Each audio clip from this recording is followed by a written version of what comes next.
சொன்னா அப்புறம் நடவடிக்கை கடுமையா இருக்கும். அதனால முடி வெட்டிட்டு முடிய அதிகமா வளர்த்துட்டு வர்றது, காதுல கடுக்கன் போட்டு வர்றது, ஸ்டைலா வர்றது, கையில அது மாதிரி ஏதாவது கயிறு கட்டிட்டு வர்றது. மாணவர்கள் இப்ப ஒழுக்கம் தான் முக்கியம். ஒழுக்கம் தான் உங்களோட உயர்வா இருக்க வைக்கும். படிப்பு எவ்வளவு முக்கியமோ அது மாதிரி ஒழுக்கம் முக்கியம் இல்லையா? ஒழுக்கமா இருந்தா தான் நாளைக்கு நீங்க பெரிய பெரிய பதவிகள்ல இருந்து சமுதாயத்தை வழிநடத்த முடியும். நம்ம சமுதாயம் போதைப் பொருள் இல்லாத சமுதாயமா மாறுவதற்கு நாம் அனைவரும் 190% இந்த பயன்படுத்துறதுனால, அந்த போதைப் பொருள் பயன்படுத்துறதுனால தான் அதை பண்றாங்க. போதைப் பொருள் அசட்டு தைரியத்தை கொடுக்கும். பயன்படுத்தினா யாரையும் போய் வம்புழுக்கிறது இல்லையா, தப்பா நடக்க கட்டாயம் தூண்டும். நம்ம போதைப் பொருள் ஒரு முறை தானே, அடுத்தவங்க நம்ம நிறைய நமக்கு தெரிஞ்சவங்க அண்ணன்லாம் பயன்படுத்துறாங்க, நம்மளும் பயன்படுத்தா ஜாலியா இருந்துட்டு அப்புறம் நிப்பாட்டிக்கலாம் அப்படின்னு நினைச்சோம்னா அது விடாது. நம்ம எதனால கொண்டாடுறோம்?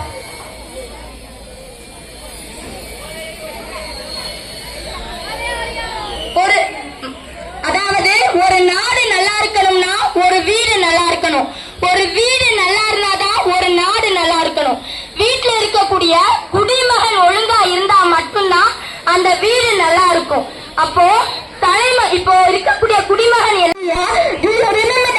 Silappatikaram, there was a time where in Silappathikaram Kannagi fight for her husband, but today we are a history that women fight with their husband. You know the reason behind this? That's all because of only drugs. This drug, we can see that every school students are consuming and selling drugs at school gates. It's our responsible, each and every youth's responsible. Abdul Kalam, Dr. APJ Abdul Kalam has already told that the youths are the fire wings of India. Yes, we are the fire wings. Yes, we are the young nation. We are the youth. We are not only the youth to just post Instagram reels and post WhatsApp status. These youths responsible is to change the society. Change starts from me, then change starts from you, and it changes the society. And I guess that each and every nobility of a person here just changes the society and prohibits every drug in India, and we shall make India free, independent, democratic, free from the drug country. Jai Hind.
Traffic